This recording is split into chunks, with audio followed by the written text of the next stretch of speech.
Welcome to the Spawn Chunks, episode number 215 for Monday, October 17th, 2022. My name is Jonny, but the internet knows me as Pixel Riffs, and joining me as always, fresh from the fires of the Cycle Frontier, is Joel Duggan. Hi, Joel. I am no longer on fire. I have been foamed. And for anybody that plays the game, you'll know what that means. But if you'd like to hear more about the Cycle Frontier, or specifically the streamers that I'm watching that are playing the Cycle Frontier and animated avatars on Twitch, it's kind of a new thing for me. I've been learning.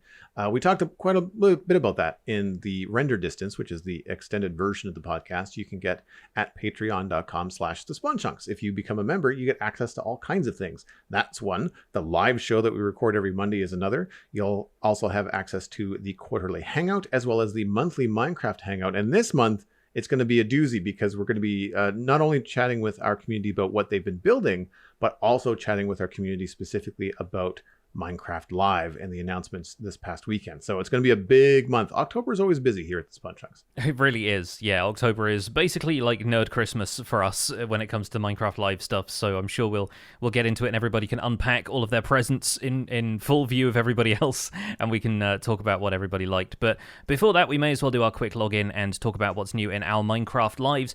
I've had a relatively chill week. I've been just doing some resource gathering. I'm clearing a patch of jungle biome for a secret project on Empires that I can't really get into yet, but I'll have more information for that a few weeks down the line.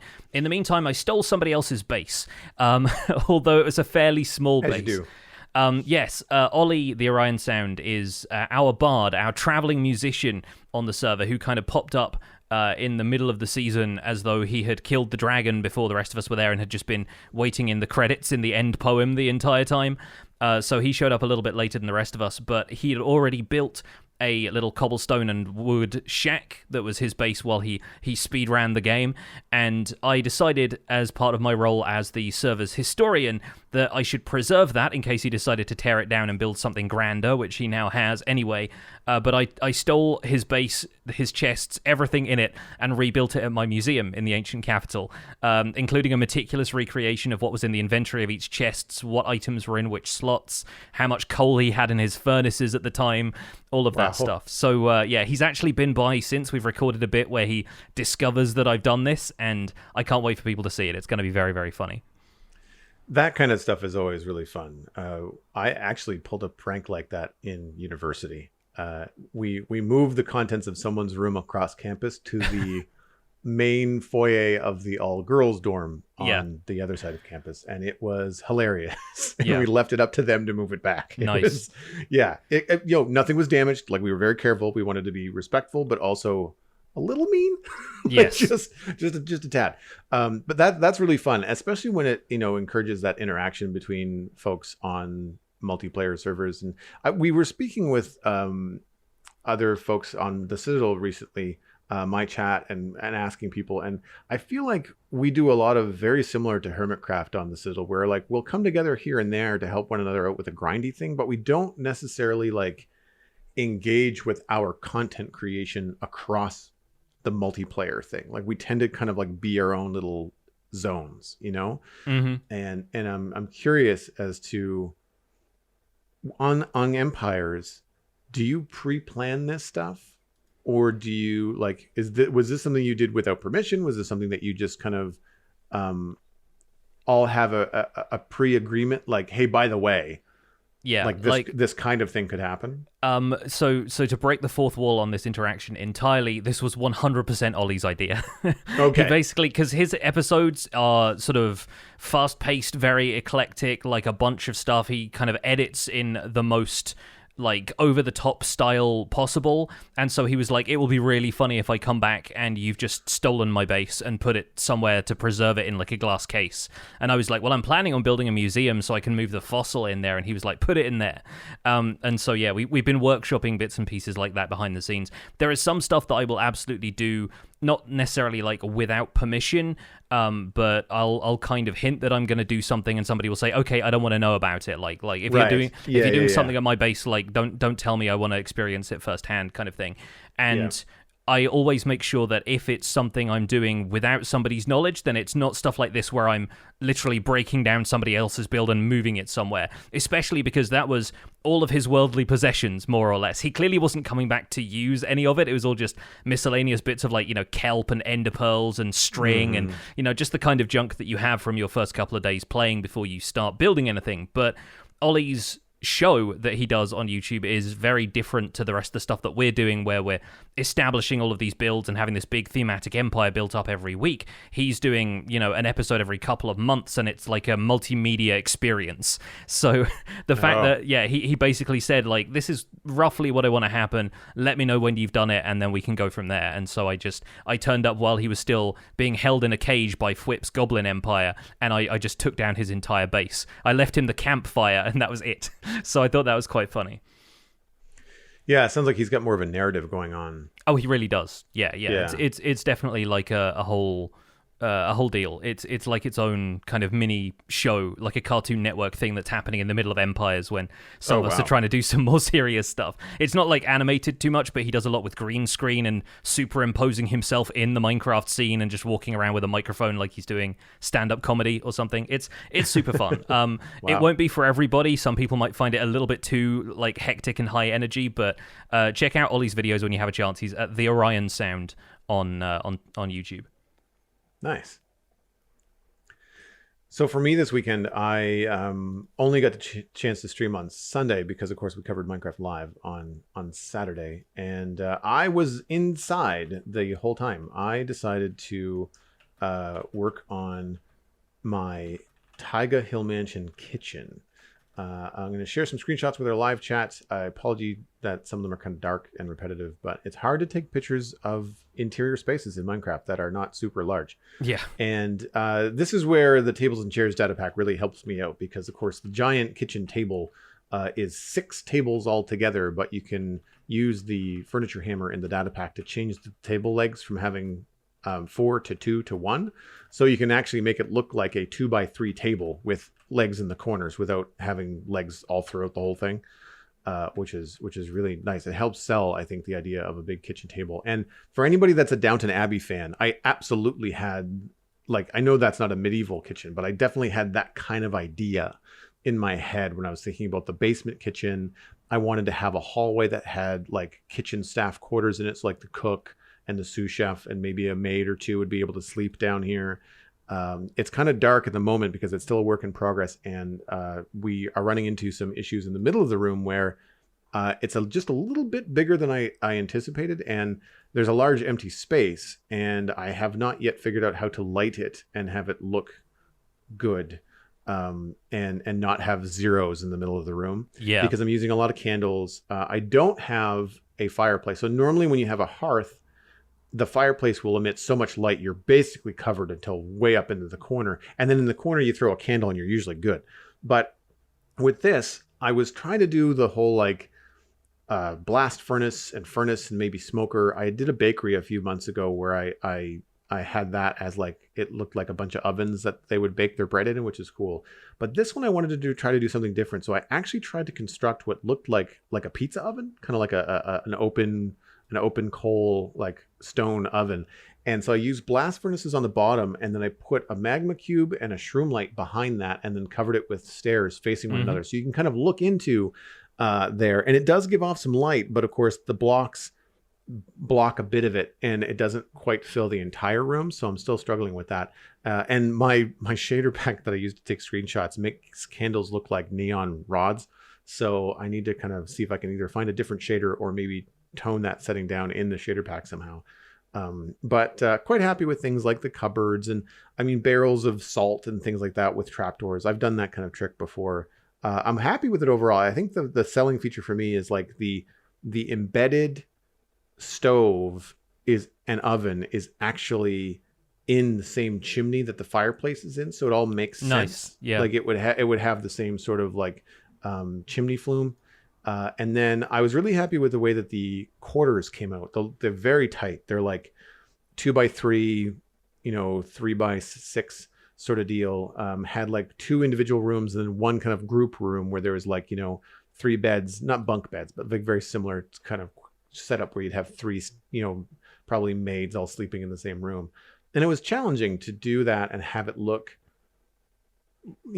comfortable but not cramped. And I ended up using trapdoors to separate the rooms so you don't lose the entire block. You can't place anything on one side of the trapdoor because, of course, the trapdoor takes up the space. But when you use the trapdoor vertically, even if you can't place anything next to it, you still visually get a wider room. You only get a 3x2 placement area for your bed, your table, your chairs, but you get visually a 3x3 room, which in Minecraft makes a huge difference. Yeah, and that's where you find like entities you can push in there, like if you want to put like a painting up, or you put like an armor stand in there or something, like the kinds of things that can exist in the same space as the trapdoor, whilst not making it look like the trapdoor is blocking an entire half of the room. But it's cool that you can use them as like partitions for that kind of stuff.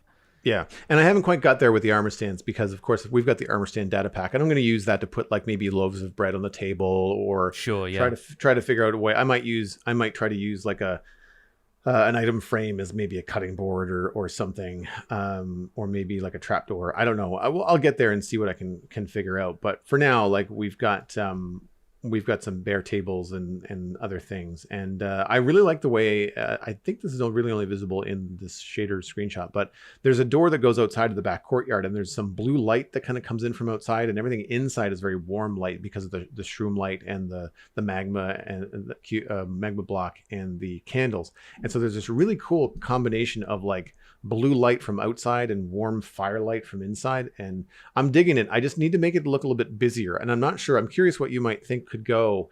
There's a large space kind of like between the table and the exit doors. There's just this huge open empty space between that and the cupboards, and I don't want to put anything in the way where people would normally walk, but I feel like it's too open, and I'm not exactly sure what needs to happen to go there to fill it up. I'm trying to think about what might be in a medieval kitchen, Yeah, I'm wondering if maybe you could have like a rug of some sort there, maybe one that looks a little bit worn, or at least like a doormat or something that they could wipe their feet on as they go, just to add a bit of color into the scene as well, because obviously you want it to feel a little bit less like, these are not the most privileged people here, but they've also maybe got a couple of comfortable things to make the area feel a bit more homey. I'm trying to think what else you would put into a room like this that isn't just going to be something that you have to walk around in an inconvenient sort of way. Yeah. But I think you're most of the way there. I agree. I think it's just trying to figure out what those little details would be. Thanks. Yeah, I mean, like the floor hasn't been textured much. There's a couple of little bits that look like spilled flour on the floor, but like I have, wheat and stuff. But I haven't really done anything with the bricks so it does look like very, very heavily stone brick. But yeah, that's true. The one thing that I was saying on stream that I wish we could do and wish we had in Minecraft were things like hanging pots and pans, or like any kind of like thing that you could do that you could hang from the ceiling that would be like some sort of kitchen utensil, like anything that you could do to make it look like just those kind of things that you could hang. I do have a decent amount of room in the ceiling. Like I could hang stuff from the ceiling and it doesn't like bash you in the forehead. So like I could try to maybe hang something from there. I'm trying to think about what could be. Maybe I could try to hang something that might look like dried laundry or something. That could be like a multi-use in the kitchen. I don't know. Yeah, maybe. If it looked like a tablecloth, like that was hanging up to dry. If you're doing the armor stand stuff a bit later, you could also have like herbs hanging up to dry somewhere, or like strings of onions if you can swing that. Yeah, that's a good idea. The kind of stuff that would be up here to dry, because it's a kitchen environment, and also like if it's over by the fire, then that would make sure it was staying dry and not kind of in the damp corner of this area.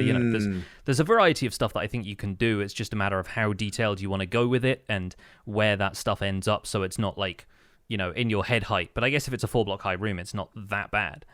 No, and you're right though. But hanging stuff would be good because I've done that at like one of the market stalls, because it is like a medieval fantasy build. Like I've used like crimson roots and mushrooms in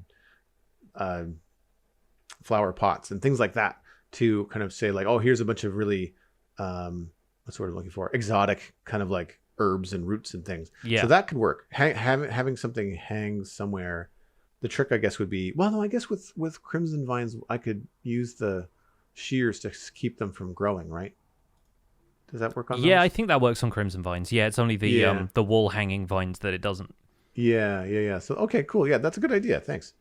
There we go. We've workshopped it live on the podcast. So I think we better move on because we've got a lot of news to get through today, and we're obviously going to be talking about a lot of this. I think we'll save our thoughts on the vanilla Minecraft update for our main discussion after Chunk Mail, but we've got a lot of stuff to talk about in the meantime.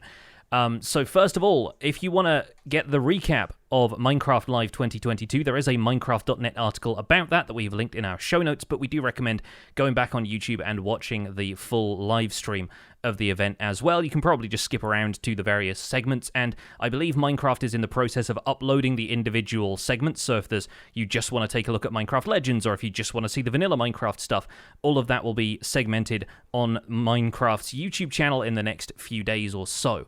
But the big news, of course, is Minecraft 1.20, where game lead Agnes Larsen explained that this year they're only announcing features which are locked in for the 1.20 update at Minecraft Live 2022. They will slowly reveal more features as development continues throughout the remaining weeks and months of the year and into 2023. They have a theme in mind, but they're not announcing that yet, and they also have not announced the name for this update. They kind of want to avoid setting expectations too early. I think following the criticism that the Wild update didn't really deliver on its Wild theme, and they'll work with the community to settle on a name that suits the update. So, the next major update to Minecraft is currently unnamed, but will feature hanging signs, which can be hung from the sides of blocks or from underneath blocks, even from below another hanging sign. The shape of the chain they hang on varies depending on what they're attached to, and they're crafted differently to regular signs. They are slightly more expensive, requiring chains and stripped logs to craft. Speaking of stripped logs, bamboo is basically now a new wood type. As of this update, bamboo can be crafted into Minecraft's 10th wood type with stairs, slabs, trapdoors, the whole works. It also introduces a bamboo mosaic block with a different texture, kind of like smaller tiles of bamboo rotated at 90 degrees.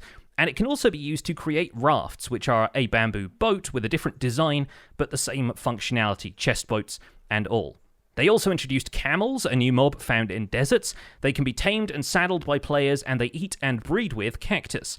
2 players can ride a camel, in which one drives and the other is a passenger.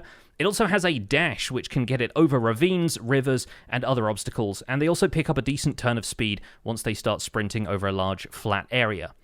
The other feature they teased was Chiseled Bookshelves, which start out empty and can be filled with up to 6 books, including books and quills and enchanted books. They're created with redstone functionality in mind, so you can read them with a comparator, and how full they are will output different redstone signals. They also have unique top and side textures, which the team pointed out was going to be good for decoration. Minecraft 1.20 snapshots and betas are going to start very soon. Players can expect to get their hands on these announced features sometime within the next week or so, and more features for 1.20 will be announced as they become available in Java snapshots and Minecraft preview betas. They've also announced 7 new default character skins. These join Steve and Alex in the Minecraft launcher for Java and the dressing room on Bedrock. They're designed to feel inclusive and welcoming to players of a variety of nationalities, skin tones, and ethnic backgrounds who haven't decided on what their main custom skin is going to be. Their official names are McKenna, Efe, Noor, Kai, Ari, Sunny, and Zuri. You might already have spotted some of them in the art and promotional material for the Wild update. And these new default skins aren't going to be released concurrently with Minecraft 1.20. We're actually going to get them a little earlier. They should be available in Minecraft from November 29th. We also saw a Minecraft Legends showcase. Presenters from Mojang Studios' team gave us a quick synopsis of the world of Minecraft Legends. They introduced 3 characters known as hosts, named Foresight, Action, and Knowledge. They will guide the players through the game. Jeb meets the hosts in an animated short. Mojang Studios and Blackbird Interactive team members gave us an extended gameplay demonstration featuring 4-player co-op action against an invading horde of piglins. This introduced some of the control mechanics, both friendly units and resource gathering allays, showcased the game's exploration and traversal mechanics, and dropped hints at different piglin factions. We also saw the game's opening cinematic, Rip That One Rabbit Shish Kebab. Minecraft Legends arrives on PC and consoles in spring of 2023. Minecraft Dungeons announced their Fauna Faire seasonal adventure, which features lots of animals, mobs, along with themed cosmetics for both free and paying players. The tower, which is previously a single-player experience, will be playable in multiplayer up to 4 players. Fauna Faire arrives October 19th, and the game's Halloween event is also returning, launching October 26th. We also saw a Minecraft Marketplace preview, which included an upcoming Batman DLC and Frozen Planet DLC, a showcase of Minecraft creator tools with an emphasis on the Blockbench Entity Wizard, and the Sniffer was declared the winner of the 2022 mob vote with 55.1% of the 3.5 million votes. The Rascal followed with 27.7%, and the Tough Golem came last with 17.2%.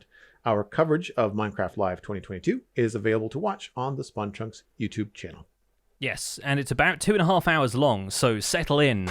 We gave our thoughts throughout it. It was a really fun stream. Lots of people here from the community and from my Twitch community were able to come along, I think from Joel's community as well, and we all just sat through the show, talked for about an hour afterwards about, breaking down each of the major announcements of the day, and we're going to break those down a little bit for you now, because we have written out a few of our thoughts.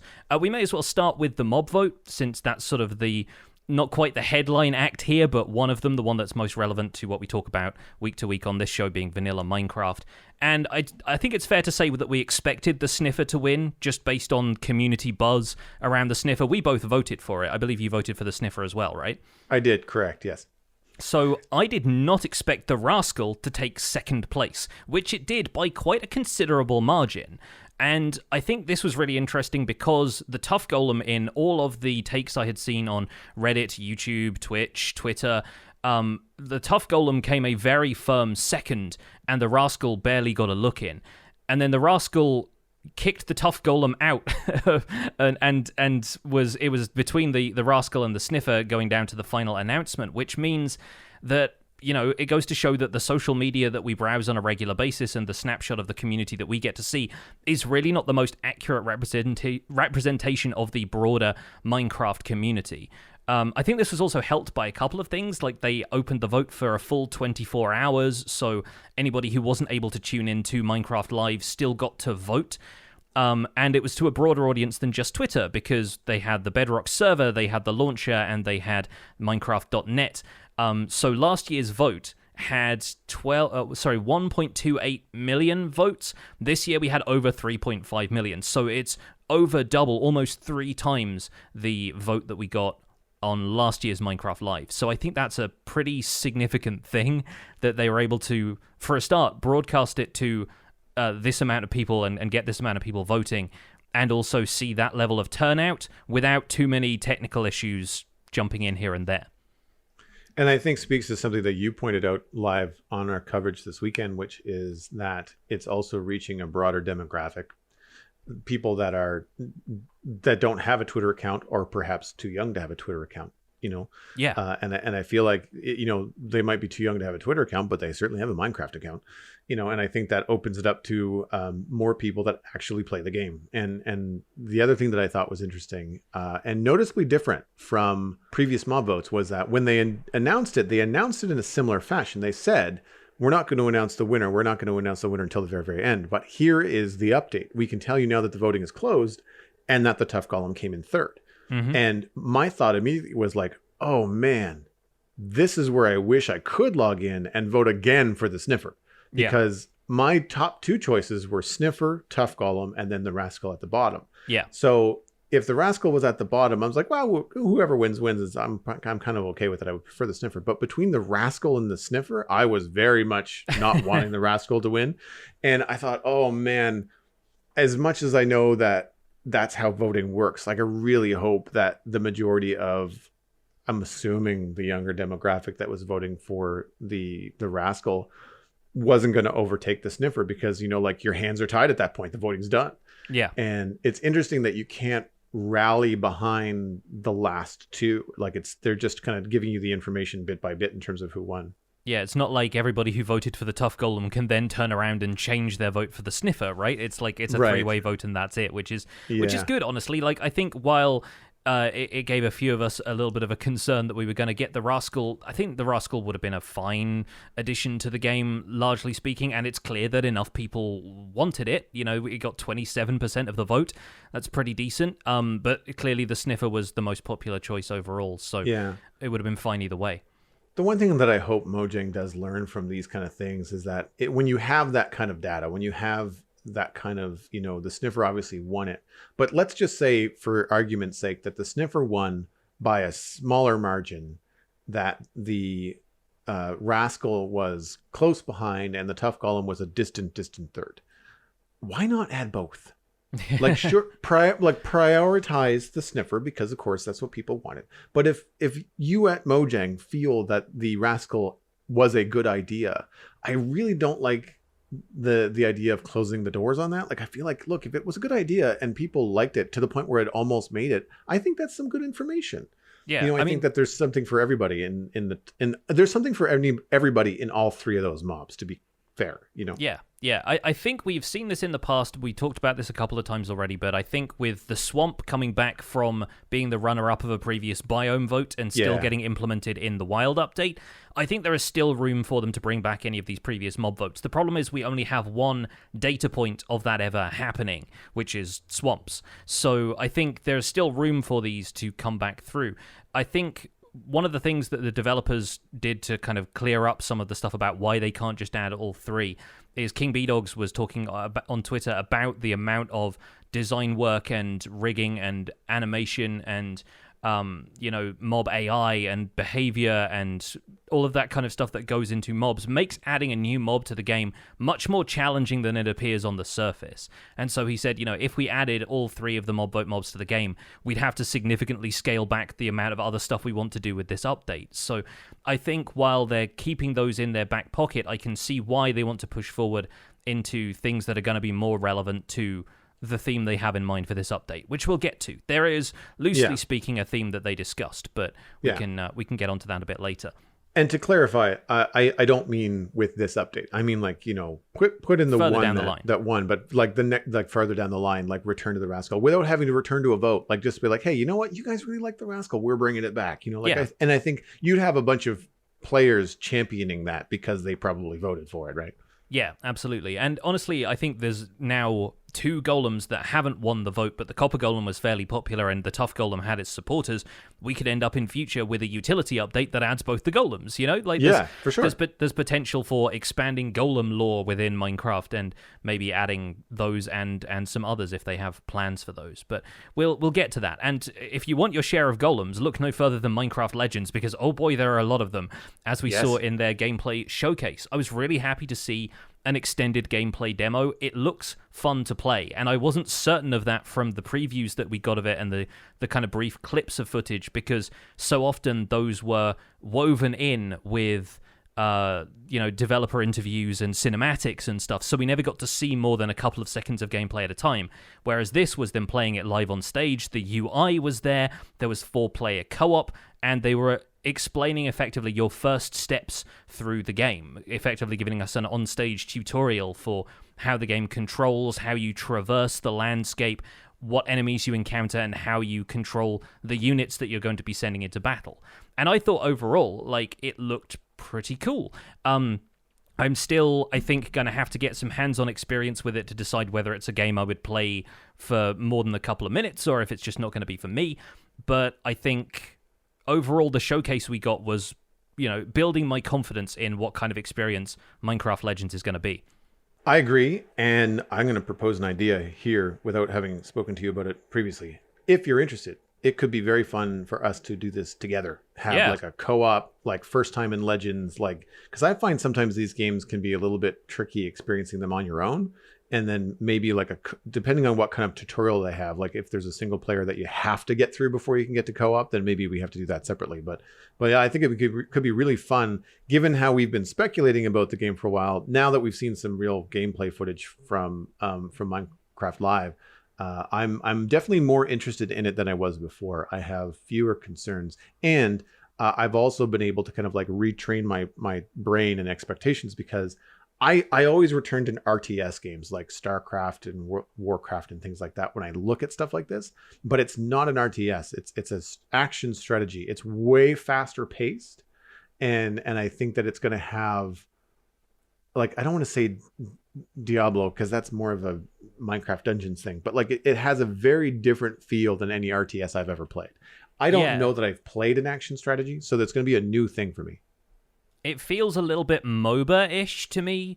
And there are there you go. kind of AI units that you're sending into battle, and then you're like the hero character, kind of like League of Legends or Dota or something. I think it's closer to that, but obviously from the you're in the world, it's fully rotatable, the world is procedurally generated, it's not so much an arena as it is a landscape, that kind of stuff. I think it's skirting the line of a few different popular genres, and I think it's a really neat take on that. And it clearly has a great sense of humor as well. Like, we saw the cinematics, and even the one where Jens was popping into the game and talking to the host characters, I thought that had its own sense of humor that just worked out really well. Oh, and I remember you and I mentioning, like, we would watch a show like that. Like, I was like, this should be the Minecraft movie, It was like very, very cute. They did a very good job on them, and I really like it's uniquely Minecraft, but it also feels like super just unique in its own right. Like, it doesn't feel like it's copying anything else. Like it like the hosts have very different shapes, very different voices. You've not heard or seen anything in Minecraft ever like these things, and I find that really, really interesting.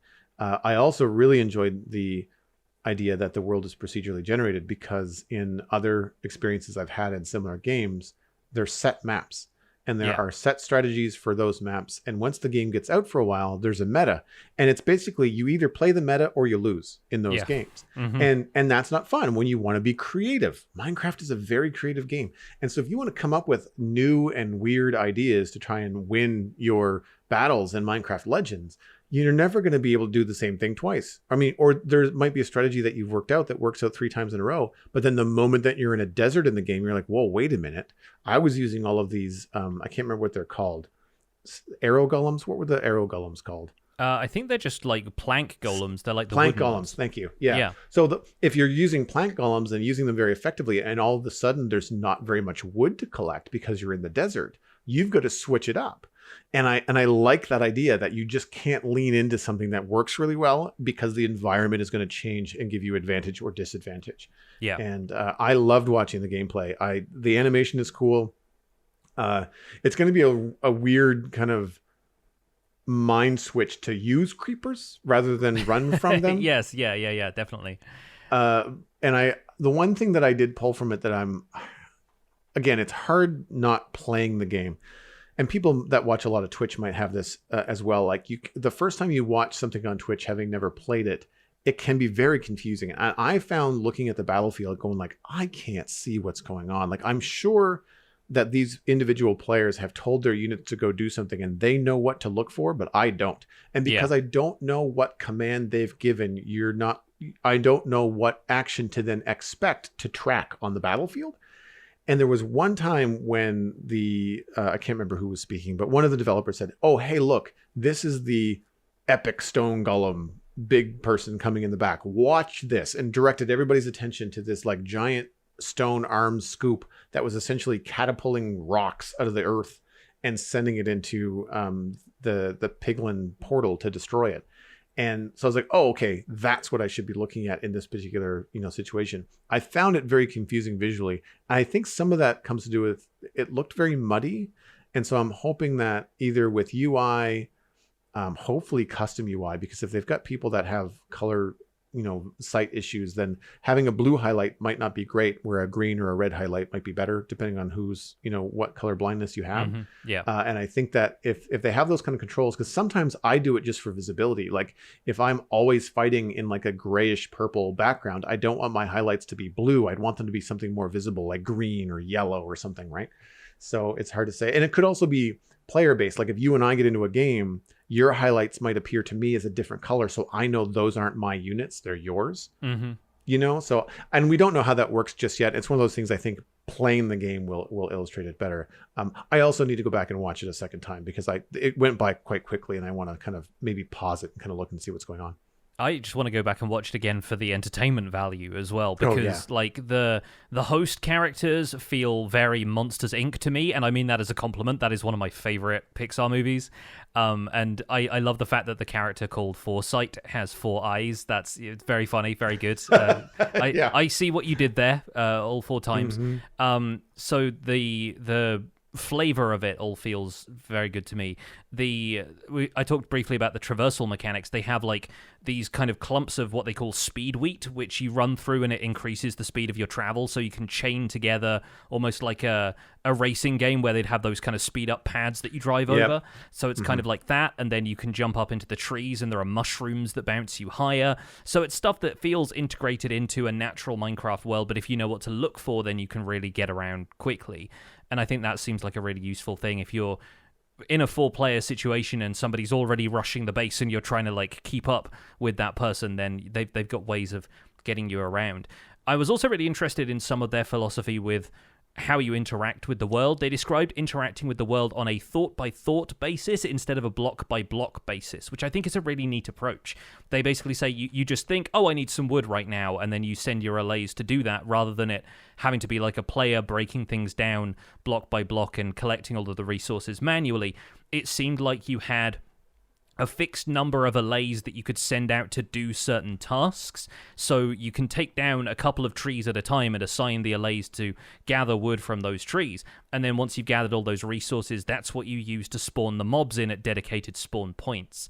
So it seems like it's an interesting balance of the resource gathering that we know from Minecraft with a couple of almost like quality of life things to speed it up so you're not having to do everything yourself, and then resource management from that point to try and get the units into play. And that's going to be interesting as long as you said, the combat sort of clarifies itself as you're playing and you have room to be strategic without it just being like you spawn in a bunch of units and all of them take the melee approach. They all rush into the center of battle, crowd around a thing.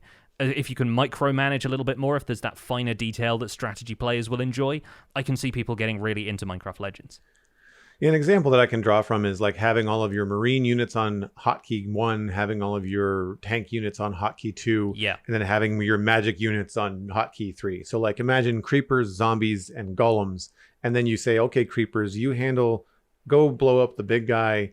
Golems, I want you on the structure, and then zombies, take care of the riffraff. Like infantry against infantry. Like just keep the infantry off of my key units so that they can do the job that I assign them. And if it's something like that that's customizable, we saw hotbar swapping. Like we saw them switch hotbars live on the stream. And something that I liked about it is how fast the allays were gathering. Like and the player didn't stop moving. It's not like you tell the allay to gather a tree and then you sit and wait for that tree to come down. It's like they said, allay, gather the tree. They kept moving. They kept running, and so it feels like it's got that kind of remote feel to it. So I'm guessing that it's going to be faster gameplay, right? Because you've got fast collection, fast units. The units did not appear to take very long. There wasn't a lot of build time. Now, those were the initial units. Build time on more powerful units could take longer. That's usually how these games go. But it could be really interesting to see what those strategies are. Like, for example, like if I've got a lot of resources for zombies and creepers, maybe I start with those. And if I can hold back the horde just long enough, maybe you are then off making a stone golem or something more powerful that takes a little bit of time. But if I can hold off, basically cover you, then you might be able to do something like that. The only thing that wasn't clear to me in the presentation, and again, I do need to go back and watch it again, they spent a lot of time focusing on the cuteness of the other animals, badgers and ocelots and llamas and stuff. They mentioned llama's spit, but like the player was using a flag to kind of like rally the troops, quote unquote, to you. And there were all these cute animals. And then they got to the fight and the cute animals didn't do anything. They just, I don't know why they brought them. And I'm not entirely sure what's going on there. But yeah, I think that I'm hoping they reveal more of that, but it seemed like they focused an awful lot on how cute and appealing these animals were, and they showed no function whatsoever. So I'm not quite sure what that means. Like maybe they're low level melee, like if you run into piglins in the wild just on their own, that you have to use the animals to fight. But maybe. I can't see them putting a badger and a pig up against a piglin. Like because the piglin in the short owned the rabbit. The rabbit did not stand much of a chance. Yeah. Interaction. We're not going to get pig versus piglin, the battle of the century. The other thing is like you could use those for secondary objectives, right? Like first of all, it's a nice straightforward way of getting a tutorial in there and saying like, okay, this is how you move units around without them being destructive units that you then have to use to fight stuff immediately. So maybe that's just getting used to the mechanics, but also you could have like whilst you're doing this campaign and this piglin base is expanding and you have to stop that, you could get like a bonus objective that's like round up 20 pigs and bring them back to your camp or something like that. They could maybe be something along those lines. Could be buffs and debuffs too. Yeah, exactly. Like there's all sorts of reasons for it that they can only tell you so much in a short stage presentation. But they've also said that some of this stuff is going to be showcased in future episodes of their Minecraft Now YouTube series. So hopefully we'll see a little bit more in the Minecraft Legends dev diaries, and we'll be able to work with a lot more information in future. Minecraft Dungeons obviously got an update as well. We don't really have too much to say about this one, I think. I still have this lingering affection for Dungeons, even though I haven't played it for close to a year now. I'm glad they're still developing new stuff for it, and hopefully the player base is having a great time. And I expect there are a lot of people who are more interested in vanilla Minecraft who will just kind of think, who cares? But they were also saying that about the Rascal, let's be real. So, I think there is probably still a lively, if fairly quiet, audience for Minecraft-themed arcade dungeon crawler, especially amongst families with growing kids. I've definitely heard a lot of parents saying oh, I still play Minecraft Dungeons with my kid. I hung out with some family recently who have a couple of younger kids, and they were all into that. So I think it's nice for them to have something that they can pick up and play, maybe do half an hour at a time, not have to get stuck into it for longer sessions like they do with vanilla Minecraft. And also multiplayer tower being announced is a big win for families who like to play together. Yeah, I've recommended Minecraft Dungeons to my friend Peyton. His son is into Minecraft, but he does a lot of Minecraft mini games and stuff like that. Mm-hmm. And I would argue it's not the best game for adults that are... I mean, Peyton's an artist, so he's creative, and I'm surprised that he doesn't get Minecraft. But because of the way that his son plays Minecraft, it's all competitive. And it's not a great game for PvE, in my opinion, or PvP. But and Peyton is my age. So... classic kind of Nintendo and PlayStation kind of upbringing. Not that he had a lot of access, but he certainly was more familiar with that kind of stuff. So in Minecraft Dungeons, it's in the Minecraft world. So, your kids are going to be probably happy with it. It's a fun game. But adults are going to be punch the zombies in the face, shoot the skeletons, don't get hit. It's a very straightforward approach to the game. It's deeper than that, obviously, but if you just want to spend time with the family, it's not hard to pick up. It's a pretty straightforward game, which I like. It's also colorful and fun, and I play it from time to time on the Xbox just because it's a nice lean back, bright experience. Stuff satisfyingly explodes. I find that fun. I find progressing in the game challenging. I'm not good at it, and I find the hard boss battles to be a little bit frustrating. So I tend to it hits a frustration point with me. Which is too bad because I really like the visuals of it. So I want to move on to all the other expansions that I own, but I just haven't been able to beat that first boss in the original game. Yeah, it's about finding the time right now because most of the time we think oh, we should be playing Minecraft, not Minecraft Dungeons. Yes, but, that's it too. Yeah, hopefully people are having fun with that, and we'll look forward to the Fauna Faire and the Halloween event. Briefly to recap the other stuff, I'm not the audience for the Bedrock DLC or the Block Bench stuff. I'm sure people are going to get a kick out of the Batman map. I said on our live coverage that it looked more like the kind of the Joel Schumacher era of Batman. It's a lot more colorful and vibrant than kind of the grittier current DC movie stuff. It's a bit more Lego Batman, I guess, is what they're drawing on. And I also wanted to give an honorable mention to the Look Mum No Computer video from the community pre-show. There's a longer version of that on YouTube, which I'll link in our show notes, in which he's an electronic music artist. He assembles a keyboard and samples a bunch of Lego pieces. He makes a custom step sequencer out of mechanical elements of Lego, and then rigs that all up to his sampler so that he can make music with it and, throw some Minecraft sound effects in there. It's phenomenal seeing people do stuff like this because we're used to people making electronic music on, digital audio workstations and building the entire thing on a computer, and he's doing it all kind of live and working with a sampler. It's really neat to see. So I wanted to encourage people to go and check that out if you haven't seen it already. It's a really fun look at how to make music. Well, we can move into some chunk mail. If you'd like to email the show, you can send that to spawnchunkmail@gmail.com. Keep them short, keep them sweet, and they have a better chance of being read on the show. First email is from Shaunosaurus, a landscape artist member of our community. The subject is a paleontologist's thought on the sniffer. Good morning, Jonny and Joel. As a paleontologist, my mind has been racing ever since I saw the sniffer won the mob vote.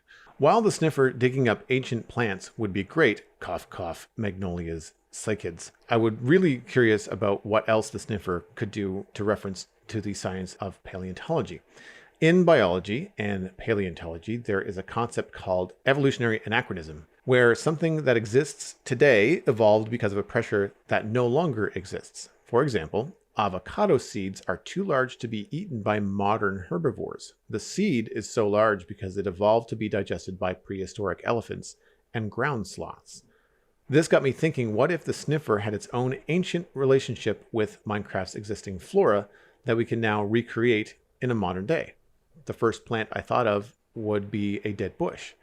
The dead bush are dried up in the modern day in Minecraft, but what if you could feed the sniffer a dead bush and the sniffer could return a seed which players could create a living version of the dead bush? I'm not sure what that would be called. Living bush? The undead bush, yeah. The undead bush? Nice.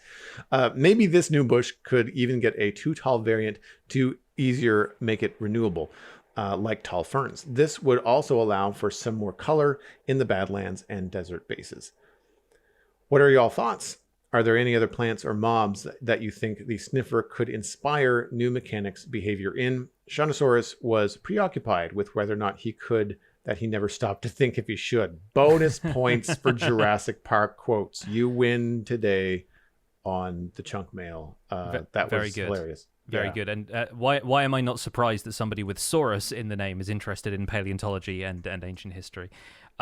So if you want Minecraft's ancient history, and this is going back to actual stuff that was in Minecraft and has been removed, there were two plants which have been removed from the game in the past, kind of. Both were roses, and they were replaced by poppies when the rose bush was added in Java Minecraft 1.7.2, equivalent Bedrock or Pocket Edition as it would have been back then, because Bedrock Edition wasn't unified until much later. So the distinction between the two types of rose here is that in Pocket Edition, roses were blue, in defiance of all poetic convention, where roses are normally red, violets are normally blue. The reason apparently was, quote-unquote, because of hardware issues, according to the Minecraft wiki, and there was basically this blue plant that didn't produce any dye, it didn't do anything, it was purely decorative, and then later when poppies were introduced, that unified all of the plants between Java Minecraft and Pocket Edition Minecraft and console Minecraft, and then the rose was removed in favor of poppies. So that blue rose vanished from the game, along with the original red rose that we'd have in Java Minecraft to create red dye. So I think it'd be a really fun Easter egg if that decorative blue rose was added as one of the things that the sniffer can find. Because quite aside from it being a fictionalized, you know, this sniffer hasn't really been an ancient mob in the sense that it used to be in Minecraft and then died out. They're adding it with the notion that this is Minecraft's past. But what if we actually take something that is strictly from Minecraft's past and bring that decorative blue rose back? Because it didn't do anything before, it doesn't have to do anything now. It could just be another blue plant and a neat Easter egg to people who've been playing for that long. So my mind for ancient plants goes more creative. I kind of want Mojang to approach this in the same way that they approach the mobs. You know, I would like it to be something completely unique that we've never seen and have not seen in our world, you know, on Earth. Similar to drip leaf. I mean, it sort of looks like some plants you might see, but it's got a completely different look to it. I think that could be really fun. You can come up with some very unique looking flowers or fauna, plants, whatever. Maybe it's not just decorative, you know, like, I mean, I think they said that in the description that it would be just a decorative plant, but like, what if one of the ancient plants is carnivorous? Like, what if it's like a Venus flytrap or something? That could be cool. Not that we have flies to eat in Minecraft for it, but like, but you know, like, what if it's a mob trap? Like, what if it doesn't necessarily kill, but maybe it ensnares? Maybe you can use it as a base defense to keep zombies out. It just like, maybe it only eats zombies and it just traps them and just holds them until they burn up in the sun. You know, there could be all kinds of different things that they could do. And I like the idea of having a unique looking Minecraft plant that is so like unique to Minecraft, doesn't necessarily mimic anything in the game.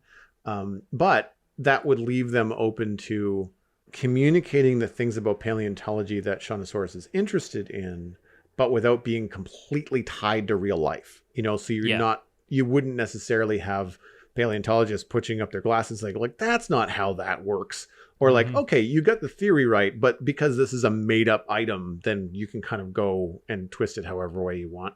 And I like that. I like that idea a lot. One thing that I wasn't sure about, did they indicate at all in any of the information that we received what the sniffer ate? Like can you only hatch it from an egg? Like, so you can't breed them as far as we know, right? You can breed them, and that was confirmed in the Minecraft Live 2022 recap article. I don't think they mentioned it anywhere before this, but it does say, since the sniffer was once extinct, you are able to help it thrive in the overworld both by hatching its eggs and through breeding. But they don't clarify what exactly it eats, so it may be that it eats the existing plants and then sniffs up the new plants. But it's the only way of getting hold of the new plants, whereas the rest of the flowers we have in Minecraft are already pretty renewable. Or maybe it eats maybe you have to feed it the decorative plant. So you harvest the plant, you get two, you have to feed one to the sniffer so it can sniff out more, and then you get to use the one that you've collected. That could be interesting. I like the idea that you can breed them, because that saves you, because if you wanted 5 or 6 sniffers, like, you'd have to go looking for ancient ruins forever. In order to get all the eggs and hatch them. So it's cool that once you've got 2 eggs, essentially you can probably breed the sniffer. That's cool. I'm curious as to what they might give it to eat, whether it's going to be something as simple or like they did with the camel, have a block that is not used as much. And I think maybe the dead bush is a decent example. Although from an art direction standpoint, it feels funny. The sniffer is very bright and colorful and feels like it would need something lush to eat. A dead bush I don't see as being like, this is exactly what the sniffer would want, you know? Yeah, I'm wondering, because ocean ruin structures have chests in them already with various things. They have coal, they have fishing rods and stuff, occasional treasure maps, but they also have a lot of wheat in. So I'm wondering if we're going to have sniffer eggs added to it, it's sort of implying that the chests are full of wheat that they would have fed to these ancient, like, herding animals, effectively. And so they might just end up eating wheat, and then that's how you breed them, like, you know, the rest of the mobs in Minecraft. Would be kind of a shame in a sense, because that's how we breed the other passive mobs, give or take, like sheep and cows at least. And I think goats as well. And sea turtles, it's kelp, right? Seagrass rather than kelp. So that at least gates it behind getting shears so that you can acquire the seagrass.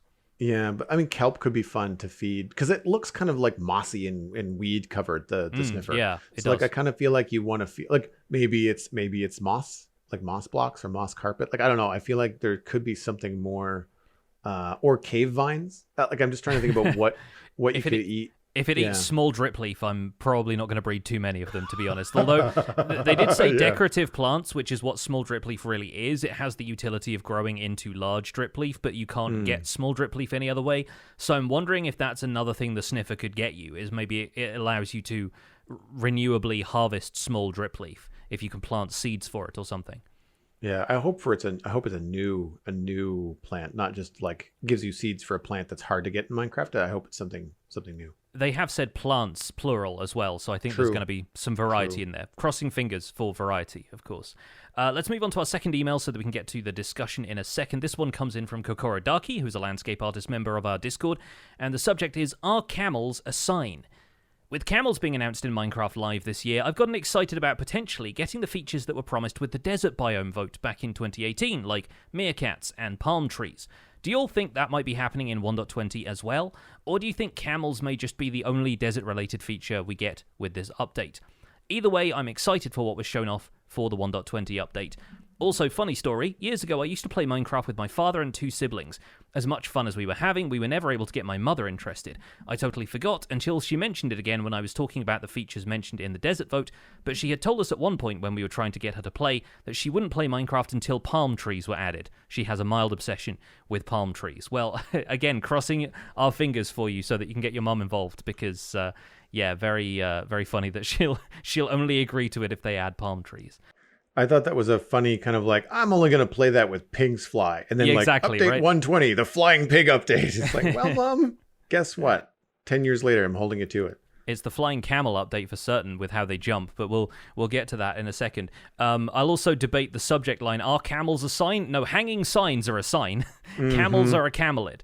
But I would honestly love them to follow up with a desert biome update, but I'm not certain they're going to, because I feel like that would have been something it was pretty easy to sell to players at Minecraft Live if they said, yes, we're definitely committing to the biome vote idea. I think that would be an easy win for them, because if they announced that, they pretty much had the creative side of that done. They obviously wouldn't have modeled anything right away, but they've at least had the idea mocked up for a while, and it might be easier to follow up with, we have a new tree type, we have a new mob in the form of meerkats, right? I think maybe the other thing was cactus. They had flowering cactus in the desert biome as well. I could be wrong about that. That might have been cactus. It was a flower. The flowering cactus was. I think the desert was vultures.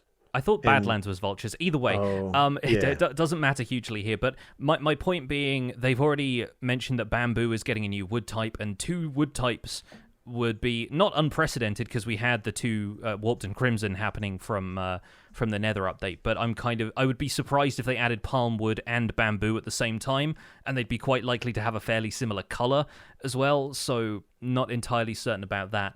And also, I just think they would have announced it at Minecraft Live, because it's a concept players are familiar with, and we were looking for them to say, oh, we're bringing this thing back from a previous year's vote that didn't make the cut. I also think that the theme of the update for 1.20 was kind of teased a little bit when Agnes talked about creativity, self-expression, and intrinsic motivation. And, if your parent decides to express themselves through a love of palm trees, then that's one thing. But I've seen people in the YouTube comments talking about a potential name for the update, and somebody suggested, the one I can't get out of my head, is that 1.20 should be named the Heritage Update, if the goal is to add materials and mobs from cultures which have been underrepresented in Minecraft until now. And that's really where camels came in, is that a lot of people are familiar with camels. They're, very, common in certain parts of the world. They would use for transport and travel and, pack animals and that kind of thing. So Nia was on stage, Ulraf was on stage talking about growing up around camels. And so that's obviously part of a lot of people's experience of, their early life. And camels are sort of one of the things that are just around, in the same way that if I travel around the UK, I'm likely to see sheep and cows, and they're just kind of everywhere. So I wonder if the other features that they teased with the desert biome vote really fit into that concept for this update, and whether it feels like you can really have that level of self-expression if they add meerkats to the game. I'm not quite certain that's going to be the case. The meerkats are there for the Lion King fans, I think, if nothing else. Yeah, I mean, we can, I guess, transition to the main discussion with this, but I do wonder if one of the reasons they haven't named the update is because it isn't focusing on a single biome. I'm going to queue up something that you mentioned in our Discord about very specifically the overworld, quote unquote, being pointed out in their Minecraft.net article, the summary. Yes. And I feel like it would be easy to have a name or a theme or a title and announce it if it was zoned in on a specific biome or warm biomes, or like just in general, and like that kind of a thing. But because they haven't done that yet, I kind of wonder whether part of the challenge of coming up with a name for the update is because they are kind of maybe sprinkling updates around the overworld. And I'm wondering if that would be an interesting and well-received update, in that you say, okay, well, we've got all this information from previous biome votes, from player feedback, from previous snapshots, and rather than just honing in on, like, say, the swamp or the desert, what if we took things that we want to update in the game and just sort of do it? And it's one of those things that players will like it, but it's a hard sell. Like, it's not as shiny, right? And so I'm curious if that's kind of where they're going, and why they're having a bit of a challenge in setting expectations for it. Because I think we've spoken about that before. Like, there's a lot of player quality of life stuff that we'd like to see, but it's very difficult to package as a update, air quotes. Yeah, for sure. I was wondering as far as like the self-expression stuff, if we'd end up seeing building materials that feel closer to other ancient or culturally important origins, like things like porcelain, mosaics, adobe, other types of plant fibers that are used in building, like thatch or whatever, limestone, marble, that kind of stuff. Like materials that people are used to being an intrinsic part of their surroundings in places other than sort of Central and Northern Europe. So there's potential for all kinds of stuff like that. There are some things that are, analogs of that in Minecraft already, like glazed terracotta for stuff like porcelain and mosaic and whatnot. But yeah, we'll see. We'll see what else is on the way. In the meantime, though, we need to talk about Minecraft 1.20, name to be determined. And I wanted to quote a couple of Lady Agnes's points here from the Minecraft live broadcast. These are edited down slightly, but there's a full transcript of it in the YouTube channel, and of course there's the entire stream that you can go back and watch. It has subtitles and everything, baked into it now, so anybody who needs those can use those. But Agnes says, in recent years, we showed almost the full update, and then we were just chasing it for the rest of the development process. This year, we think we'll have time to reiterate on the features, together with the community, of course, and add features that we haven't shown today. Speaking about the Minecraft live broadcast itself. We have decided to not name it yet, so for now, we will call it the 1.20 update, and it will be released in 2023. We do know what we want to achieve with the update, and we have a vision. We just want to be flexible enough so the community can be part of shaping it. End quote. So, yeah, that was Lady Agnes's overall thoughts when they were explaining what we heard from them initially in that Minecraft.net article we covered a couple of weeks ago in episode 213, featuring features from now on, in which they said they were only going to announce features which were near complete and were 100% going to be arriving in this update. So that's the reason they ended up only announcing a couple of things. And I understand everybody who'd be disappointed that they only got to see 4 features of this update so far, because we are used to Minecraft Live being Nerd Christmas. And people feel like we've just been given the stocking stuffers instead of the big presents. So I would kind of like to take a look at the positives of this change, because it's a big one, but I think it's one that is healthy for both the future of the game and the developers' relationship with the community. First of all, I don't know if you would agree, but I think all of the features they've announced so far seem pretty solid. Is that a fair assessment?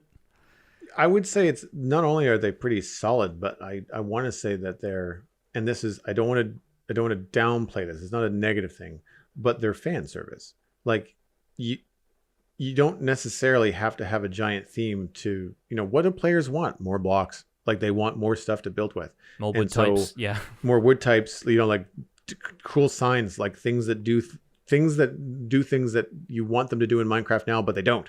Like that kind of a thing. It's, I don't want to call it low hanging fruit, but like if you're going to announce signs, maybe. Yeah, well, there you go. But like if you want to, without announcing anything massive, if you want to have players get interested, then new blocks, new building materials, new stuff, without any kind of like new play experience, just new building materials is definitely always like, yes, please give us new stuff. Like no one's going to say, oh, I don't want a new wood type.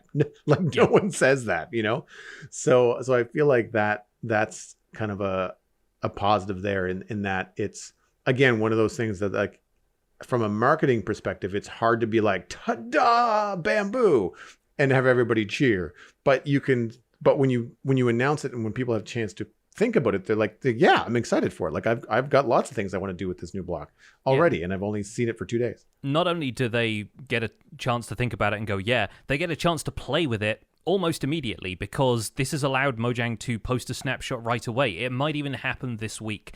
They did say on the stream it's going to be a matter of days before we get our hands on these instead of months. So if it's not this week, it's almost guaranteed to be next week.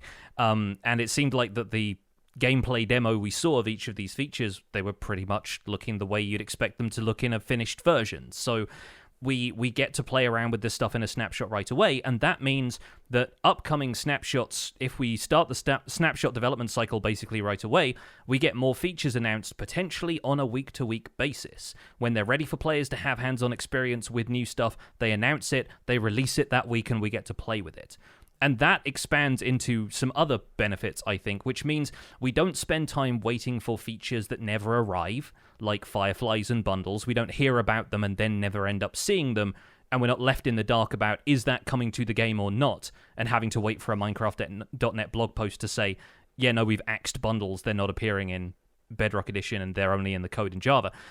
And we also don't end up projecting all of our expectations onto a feature in the meantime to then maybe be let down by it when we take a look at it in-game, because I imagine the timescale between announcing a new feature and us getting our hands on it is going to be very small, if not immediate.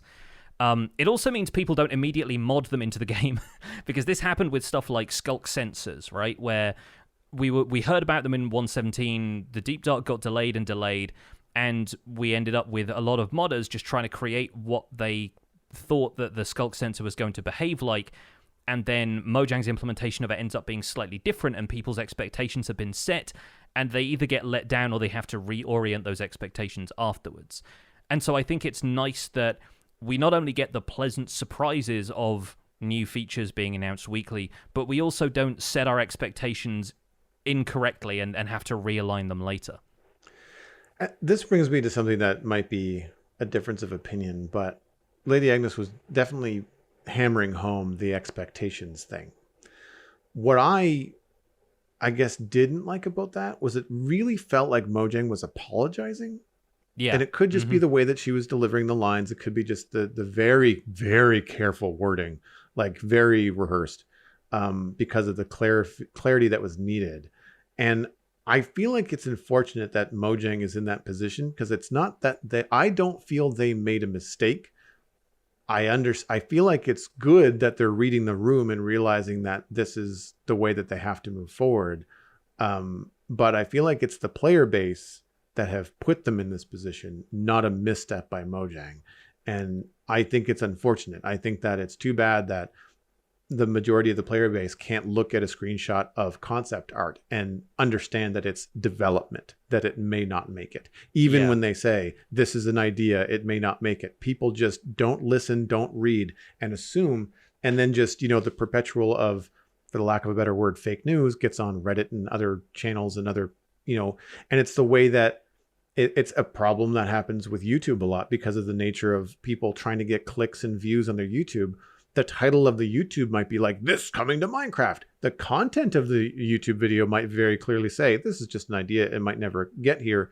But that YouTube person has got a clickbaity thumbnail that sometimes people don't get past, right? Like they watch the first 30 seconds and then they just assume it's coming because this is a YouTuber that they perceive as an authority on the game.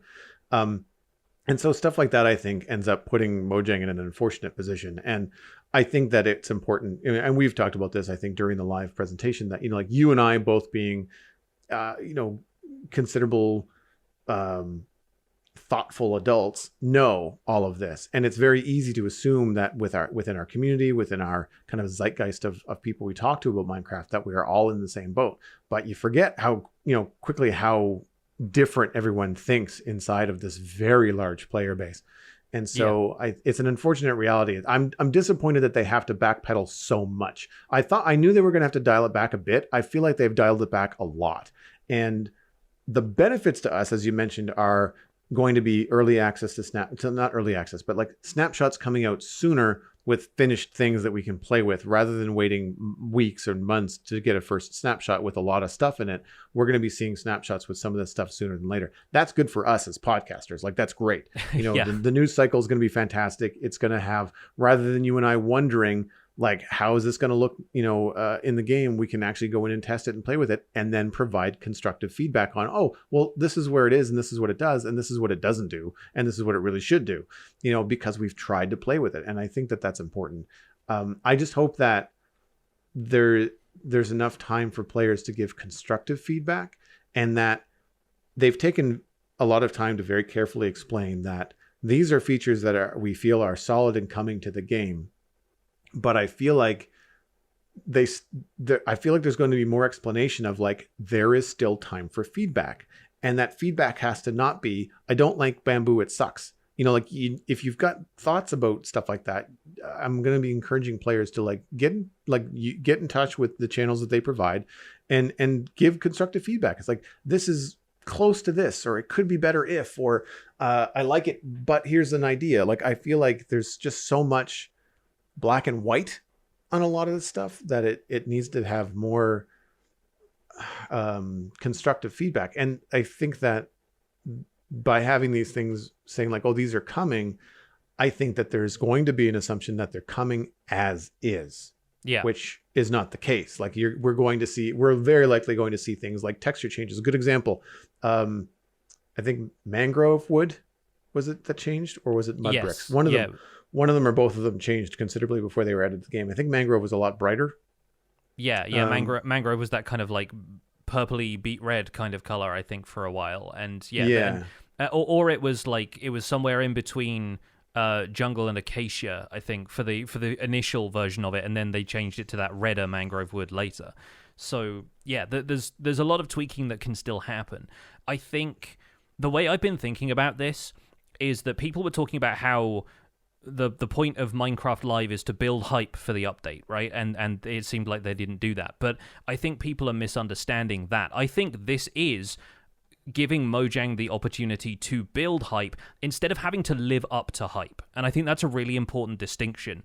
For the first time in a while, the hype is actually going to build because the features of the update are going to build, and we're going to effectively assemble an update like a Lego set in front of us and then see all of the pieces together, instead of being given all of the pieces beforehand and then, maybe a couple of them be missing from the box once we get it. I don't know. The analogy falls apart at that stage, but I think it's really important that this is giving Mojang the opportunity to actually build hype in an organic way instead of throwing everything at us initially and then, as Lady Agnes was saying, chase it the entire time and feel like they have to live up to everything that they've promised. And I think they do that with adding this basic stuff into Minecraft Live, because while it is on the surface pretty straightforward, it does get you thinking about what other potential this update has. Yeah. And what we've seen so far, while it doesn't necessarily look like a cohesive update that kind of points in a specific direction, I think there's some interesting stuff. I think Bamboo and Camels are probably the two things that feel most aligned with the ideas of global self-expression and including cultures from around the world. But if we take a look at some of the other stuff, it's about self-expression within the game itself. And I think hanging signs are a great place to start with that, because this is something that we talked about, like we were joking live that we called it on last week's show because we were responding to an email saying, oh, what mechanics would we combine? And you were like, I'd love to put a sign on the underside of something. And then bam, next week, here it was. So I like the design of these. I think being able to hang them from the sides of buildings, you see that in old school RPGs where the inn sign is like hanging out the front of the shop, or, the armor and the weapons is bought from the shops that have the sword and the shield. And I think that kind of stuff is really great. And being able to hang those signs from the sides of buildings, from underneath different blocks, and they attach differently depending on what block you're dangling them from, I think that's really great. I'm looking forward to getting hands-on experience with those and seeing how they combine with other types of blocks and where the different orientations of the signs will work best. The hanging sign for me is exciting because I mean, as someone that's been working in a medieval town for 2 years and really wanting to try and make things look authentic, but then the signs don't do what you want them to. It looks great. Like the ability to hang the signs sideways, under things. The fact also, I think, from an art direction standpoint, that they're thicker. Like they're a couple pixels thicker than a normal sign. I've always felt that Minecraft signs look a little out of place. Like they kind of look like something from a different game, or like when you see those mods where the pixel resolution of something added is too tiny, like it's too fine detail. I feel like signs in Minecraft have just they touch that line of like being a little bit too thin. And I like the idea that the new ones are thicker. And you pointed out actually live that there's not as much real estate to type on them because they're a smaller block. The word something was written on one of the signs, and that's a 9-letter word, and it filled the entirety of the sign, whereas I don't know what the character limit is. Obviously, it varies depending on the character width, I think, for the signs we have right now, but it seemed like you could fit less text on them. So they're big and chunky, and potentially you have to be a little bit more measured with how much text you're going to put on there. And I'm curious about how they're going to handle the text on one or both sides. Like if you put in my base to the left on one side, if that is mirrored on the other side, that's going to be a problem, because when someone's coming from that other direction, the base is going to be to the right. Yeah. If it's not rotated in some way, yeah. And I feel like the other thing is that you maybe want to have, something on one side of the sign and something on the other. Maybe you want it to be blank. and I feel like if you typed one thing on one side and it was mirrored, that could be something you want, that could be something you don't want. And so I'm curious if the sign UI is going to be different for hanging signs, and if that's the case, will it also change for signs to be a little bit more familiar across the UI? So there are some things here that I'm looking at, like, I don't know how you do this with the current way we interact with signs in game. And I'm hoping that it's just gonna be something as simple as like, hey, let's just put like a front and a back, type sign up on the screen, and players can type what they want on the front and the back. And I think that's fine.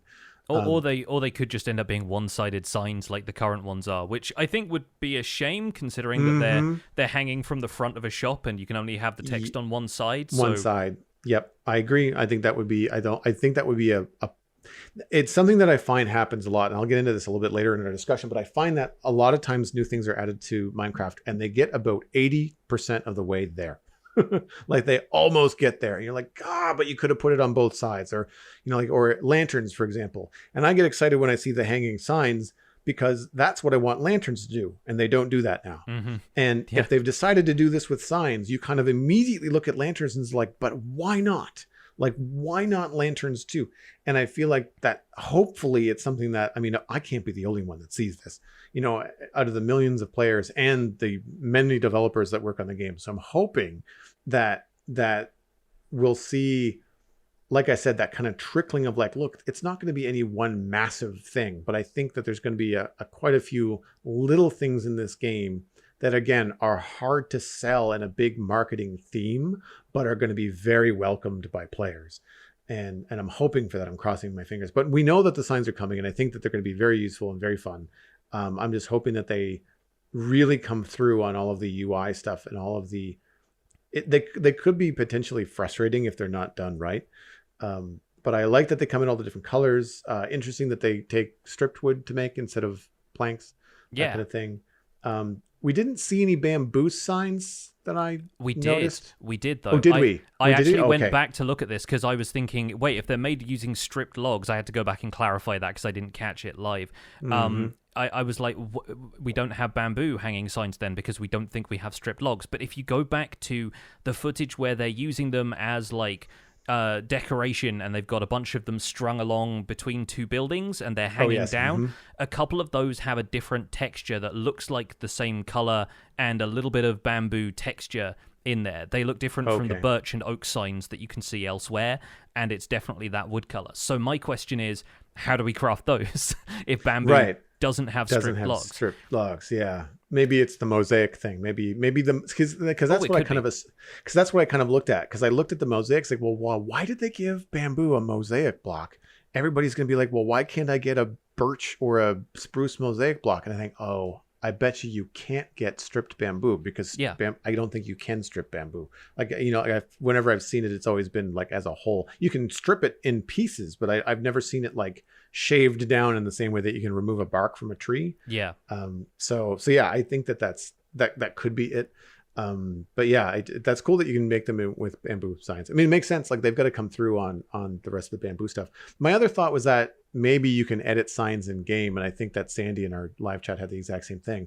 The thing that immediately has me draw back from that is that how do you make sure that only one player can edit that sign? Yeah, you can't lock them or whatever so that nobody can come along and just change something on your sign to Joel smells or whatever, right? Yeah. What's the audio only podcast? What are you saying? The sniffer is going to find out whether or not. Never mind. Don't worry about it, guys. Move on. Yeah. So immediately I ran into a block there. So that's why I think the most elegant solution would just be like, look, when we edit a sign now in the game, we get one sign.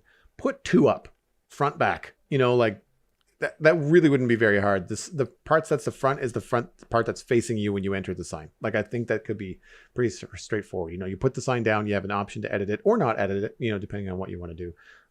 But I'm curious to see what we could do with hanging signs with glow ink. They showcased a little bit but it was meant to just like, it's just words. It's just meant to be a glowing sign. For visibility, yeah. Yeah, but people use glow ink for patterns and different ideas. Like think about hanging a bunch of hanging signs across the front of a starship design and having it all be the same strip of like red glow ink, and you've got this neon strip that goes around your ship as best as you can in Minecraft.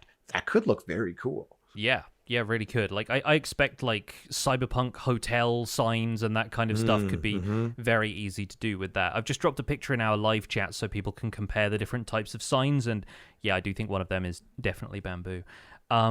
Right, let's talk about something else. Let's talk about the rest of the bamboo crafting stuff, because I think bamboo as a wood type seems pretty usable, and it seems like a no-brainer now that they've done it. And you pointed out something really interesting about this, is that some of the crafting recipes in Minecraft are wood agnostic. It doesn't matter which type of wood, what combination of wood you make. If you put 8 blocks in a square in your crafting table, you get a chest. And so being able to just farm bamboo with like an automated bamboo farm or whatever, you could then craft that into blocks, which you can then craft into chests, and you skip having to make an automatic tree farm for like large quantities of bulk wood, because you just have to have one of those like spam bone meal and piston push all of the bamboo type of farms, and then you've got a bunch of wood as long as you need just the bamboo type of wood, right? There's some really interesting mechanical implications to bamboo having its own wood type, quite aside from the fact that it's a new block palette. It kind of fills out that saturated yellow color niche, which is currently occupied by things like sponge and yellow terracotta. I think there's a lot of potential here that people may not have considered at first glance. I mean, I think that the trickle-down effects too might be just like, there's a frequent debate about like TNT duping when someone needs a lot of trees to make chests and hoppers and things like that. And if you have this option, then you don't need that big tree farm. You don't need to have that, debate about having TNT duping on a server. Like you could just like, look, just get bamboo. It'll get you the same thing for a lot easier. And something that I also really like about that is that in real life, bamboo is a much more ecological friendly resource than normal trees, right? So true to the Minecraft education, to like in Minecraft environmentalism, which they're pushing with like the mangrove swamps and preservation and stuff like that. And I feel like this tracks, like having bamboo as a renewable wood source tracks, because there are millions of people on the planet that use it for building material and a renewable resource. And it's far better than wood. I think I have a pair of pants that have bamboo in them. like tree fibers and renewable kind of stuff. Yeah, totally. Yeah. And I'm all down for, all the new like trapdoors and doors and things like that. I do go back to that whole, like, I really hope that, we see some texture iterations over time, because again, on the surface in the videos, I find it very yellow. I find it very green. And I think players are going to want to combine it with things like sandstone, birch, and oak. And I don't think it's going to match. I think it's going to be it's so close, but it's just too yellow. It's like getting end stone and thinking like, yeah, this will look great with sandstone. You get it home and you're like, nope, it doesn't. And I feel like that's kind of one of those things where they're going to get close to it, and it might not quite be what players want. So I'm hoping that during the development process, during the snapshot process, there's room for that kind of feedback. It's like, look, it's so close to this. If it could just be a little bit this way or the other way, then it could match more blocks. And I'm not saying that, you have to eliminate matching with yellow blocks, but if that's the case, then it should match very well and be a very kind of like intentional thing. But I find that often when they add new textures in Minecraft, there's things that like get some like halfway to where they're supposed to go and they don't quite get there, or they're too true to reality and it doesn't work. I've had a custom hay bale texture on the Citadel for ages because native hay bale textures in vanilla Minecraft looks like snot, and it doesn't go with anything that you would think wheat. When you look at the wheat item and the bread items in game, it looks nothing. There's no green, and maybe that's true of wheat in the real world, but like Minecraft has got that cartoony twist. And I feel like if they take the time with this update to, when they add new things, also consider like how it all jives together from a color balance perspective and a color harmony perspective, then I think it'll be a much more successful addition. Yeah, I think I'm going to have to get hands-on experience with it and start building with it before I can really make that assessment. And I think the main reason for that being, while I love the trapdoors at first sight and the doors look really cool as well, they did build the entire house in their demonstration clips out of bamboo. So you don't really get to see it in contrast with anything else or complementing anything else. You end up with this sort of overload, which I think is going to be a little bit easier to digest once you can start pairing it with materials in your world. And I'm now on this train of like using certain types of blocks just for shading, for looking at stuff at a distance rather than close-up small house builds. So I feel like even if it's a more saturated yellowy color, I can still use that and try and incorporate it into other things, try and ignore the texture of the individual blocks a little bit and focus on the bigger picture. So there are ways of using that stuff, even if it seems a little out of place initially. And it's all subjective. I mean, they showed off an image of a mangrove roof and a bamboo constructed like cabin or hut stick on bamboo fence posts like in the swamp, and they were like, look how amazing this looks. And I'm just like, what are you looking at? Because I don't think that looks very good at all. It looks amazing. If your idea of an amazing build is like a witch hut, like a default witch hut, it was kind of along those lines. But like they even clearly, the colors were just like blech. Yeah, they clearly want to have people take their own blocks and run with them, and not, they can't really showcase a block by using it the way more experienced builders would use it and put it in like as part of a gradient, because then it just blends in and we don't know what we're looking at. So yeah, it makes sense that we'll spend a little bit more time playing around with bamboo once we get hold of it, which will hopefully, as we said, be very, very soon. Mosaic Bamboo, also a fun way of giving it a unique block. We mentioned that potentially being part of the hanging sign recipe, but I think it's just a cool way of having like it's not quite parquet floor, but it's like that, where the blocks are kind of at right angles to each other. I immediately see people building, floors with that in stately homes and things. So there's potential for that to be included in a big way. Something that someone mentioned either in our live coverage or in our Discord, I can't remember which, but it was another use for the trapdoors, is that when you need to make a lot of trapdoors for a big technical build, like say a creeper farm where you've got to reduce the ceiling height so that only creepers spawn, like I've got a custom recipe for trapdoors on the Citadel, and they're a lot cheaper. But in vanilla Minecraft, they're not cheap at all.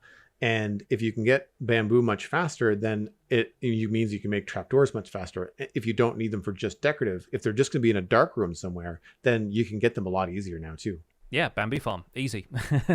It's very cool. I also like the raft. Let's talk about the raft. They kind of showcased that as though it was a separate feature, but I'm going to lump it in with like the bamboo crafting umbrella that we're talking about. It doesn't seem to have any different functionality than just boats. It's like a retextured boat, probably even has the same hitbox, but I like it for flavor. I think it's a really neat addition, and I was talking about this live. We have this problem right now where if you find a mob in a boat, if like a turtle gets in a boat whilst you're down like on the shoreline, it looks kind of awkward, like the scale of the mob versus the scale of the boat. It like sticks out the sides, it clips through the boat model in weird ways. There are a lot of ways in which having a mob on a raft looks very different to having a mob in a boat, and I think that could be a really interesting selling point for the raft in particular. You can also see it used in interior decoration if you want to have like, almost like rush mats made of bamboo or something like that. You could put a boat in there and ignore the fact that it had oars, I suppose. But I think even in is it in Bedrock Edition they don't have, in Bedrock Edition you have to craft it with a shovel to get the same to get a boat. So I'm maybe misremembering that, but I sort of like the fact that it's got a different shape to it, and that they're considering doing that with newer wood types like bamboo. I think that's a fun idea. I don't have any argument against the raft. I don't really use boats or rafts that much in Minecraft, even for decoration. I guess I did a little bit in a recent build in this fishing village near West Hill, but like the raft itself, like again, for me, it's so different in terms of its look. Like you put it next to a wooden wharf or a bunch of wooden boats, and it's going to stand out pretty oddly. And again, for flavor of going through the jungle, cool. But I don't see myself using one outside of a very specific situation. I can appreciate though that they wanted to go with something that was not just the same boat design as everything else, because of I've got a funny feeling that it might have been just like the texture might have looked a little bit too busy, or it might have looked a little bit funny in the form of a regular boat model that's just strapped with the bamboo texture. Like it might not have looked right because of the long kind of like strapped together. What do you call a bamboo log? It's not a log. It's like a bamboo shoot. Like you strap those together to make your raft, and it looks a little bit more feasible. And I like that actually about some crafting recipes in Minecraft, where like you craft a thing out of a source block and it looks like the new thing looks like it has the source block in it, and I like it when they do that. That's always a fun feature. So it makes you wonder whether any other boats will ever get a change, whether all the boats are just going to look the same no matter what wood type you make them out of, or whether you'll end up with variants. But like, and that doesn't change the number of things in the inventory. It just means that it might look a little bit different. Yeah. I think there's just like the opportunity to use them for flavor, and it sets a precedent for if they add more wood types in future, maybe those have different looking boats too. We can start to diversify some of that stuff a little bit and give it more personality, more interesting aesthetics. Speaking of aesthetics, let's talk about Chiseled Bookshelves. First of all, I think the name is odd with these because we chisel things like stone and quartz, but this would be the first chiseled wood block, unless I'm forgetting anything. But I think carved feels more appropriate for wood carpentry than chiseled, because I feel like a chisel is something you use on stone-type materials. And the weirdness of that is compounded by the fact that other chiseled blocks are crafted by combining two slabs in a crafting interface or by using a stone cutter. And we haven't had a confirmed crafting recipe for chiseled bookshelves, but considering the recipe for regular bookshelves is, 6 planks and the books in the middle, I wonder how you're going to craft a chiseled bookshelf to begin with, because it's sure as heck not going to be using a chisel, and we don't have anything like a stone cutter for making stuff out of wood. So unless they add one of those later in the development of 1.20, I think chiseled still feels like a weird word to use. I think it's mainly just for the more intricate design on the top and side faces of them. Yeah, I agree, and I it does feel strange because it's not intuitive as to how you might build it, and it also doesn't necessarily have it like they showcase that you can interact with it, but it doesn't, like, the name doesn't say that you can interact with it. You know what I mean? Yeah. And it doesn't telegraph that. Well, it doesn't have an interface. That's as far as we know. Yeah. What we saw was just them loading books in and out of the bookshelf, or the chiseled bookshelf, excuse me, by clicking on it with a book in your hand. And the thing that struck me there after some thought about it was, I mean, they look cool. Don't get me wrong. I like the texture. I like the chunkiness of the books. Again, back to my comment about the signs, hanging signs being chunkier. I like the chunkier books. They feel more Minecrafty than the current bookshelves that have a lot of smaller books on it. And because of the low resolution of the Minecraft textures, they don't always sell that. Whereas this, they really feel like those leather bound, gold inlaid, ribbon, wrapped kind of tomes that you'd see in like a fantasy kind of situation. And notably, they don't touch one another. Like when you put all 6 books in there, I don't think they actually touch one another. They're kind of apart from one another, probably for clarity that you can see it's either 1 through 6 that are in there. Yes. And I'm not really sure, to an email that we talked about a week or two ago about the longevity of this mechanic. Because, like, sure, here's a full meter block system that you can use to decorate and store your books. It stores 6, and there's no UI, which means it's first in, last out. So if you put an important book in first and you fill it up and you want that important book back, guess what? You have to unload all 6 books into your inventory, which you can't do because your inventory is full as you're decorating your build. So I can see players being like, this looks cool, but I'm not using it for much, in the long run. Like, it's going to be a novelty for a bit, I feel, unless they give it some sort of UI. Because, like, if I'm organizing my enchanted books, I'm putting them in a chest where I can hover over them, look at the name, look at the enchantment, and pick them out one at a time. In a chest that takes up the same amount of space that holds, 4 times the amount. Mm-hmm. So yeah, like I like the look of them. I like the idea. I think the comparator concept is great. They showcase the secret bookshelf door that everybody immediately jumped to when they saw that it had an inventory and it could be read by a comparator.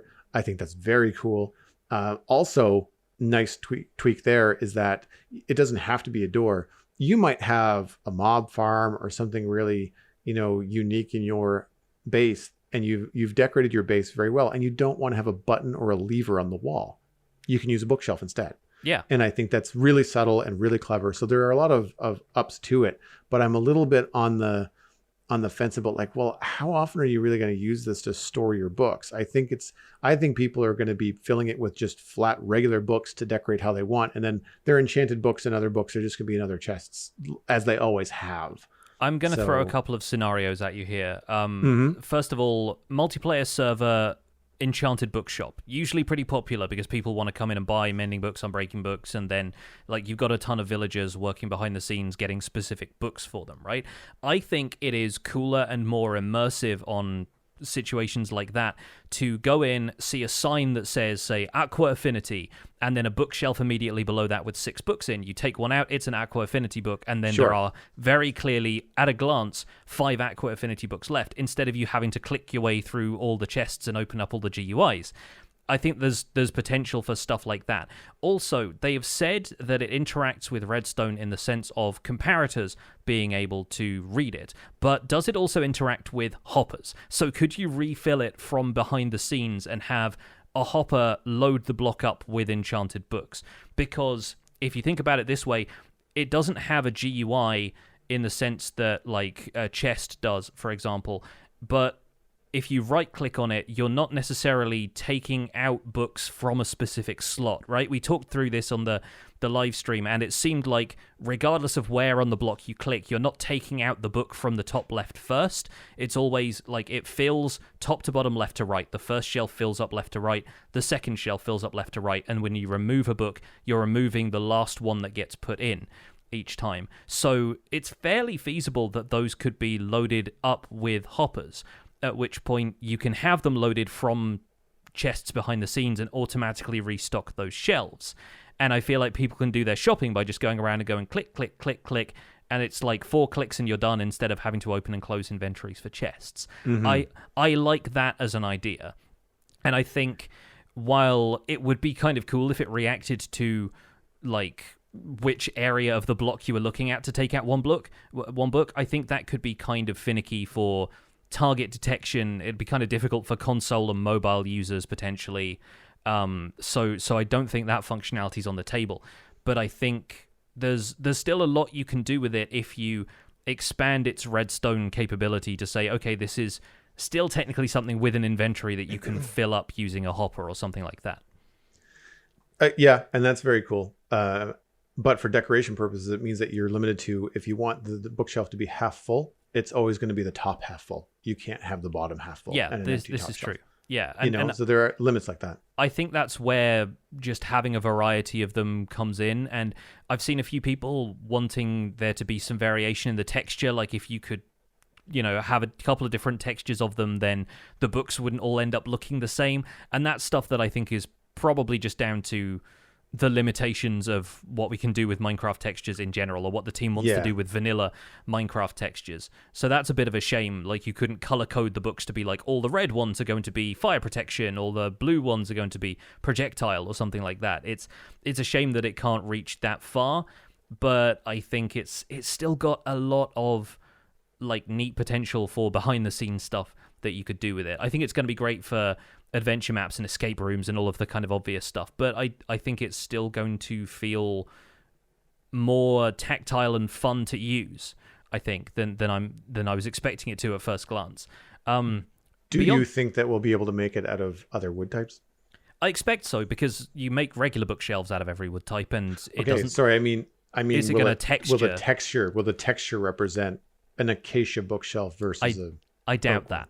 I'm strongly doubting that right now, because like they don't do that with regular bookshelves. So like we have to use existing bookshelves as the precedent for these, and right now they've showcased the oak color, and I'm pretty sure that's the color we're getting, which is in a way is a shame, because I would really like that top texture in like a dark oak. I feel like having a carved dark oak block like that would look really cool. But in the meantime, this looks like the block they paired it with was actually beehives in the floor, with crafted beehives. So I think that's a really neat comparison, and they've obviously got a different side texture and a different top texture, so there's a lot of variety that can be thrown in there. And you've got looms that you can still use as empty shelves if you want a bit more variety in your library as well. So I think there's ways that libraries can look very different with all of these new, but potential like 6 or 7 different states of this chiseled bookshelf block. How do you feel about camels? I think camels are probably the feature out of these that I would use the least, and it's mostly because I don't use ground-based transport all that much, and I'm used to playing at endgame where I'm flying around. So I think as far as a transport option generally, then most players aren't going to worry about them. But I think they've done a good job making them distinct from horses, in that I think one of the main benefits is that 2 players can ride them. And that's fun, especially for collaborative stuff, for playing together at home, couch co-op. I like the idea that you could do like 2-player versus 2-player camel PvP, where they had 1 player on the back shooting the bow and being able to point in whatever direction, whilst you're also doing a race at the same time. And it seemed like the movement mechanics, while they're a little bit slower moving side to side, they can sprint, they pick up a bit of speed over land, and then the dash allows you to kind of boost yourself over ravines, rivers, and that kind of stuff. Although, when Ulraf said it'd clear rivers, I'm not sure he's seen the rivers in 118 plus recently, because there are some pretty wide rivers these days. Technically, the whole area around my Great Bridge in Empire's SMP is a river. I don't think a camel's going to be jumping that. It's about 400 blocks wide. But I think maybe if I start high enough and use a slow-falling potion. But yeah, I think camels have the potential for some fun, niche, maybe minigame uses in the kind of Minecraft that I play, but it's going to be fun for people who like to just, mess around, play Minecraft a bit more casually. I think they'll have a lot of fun with camels.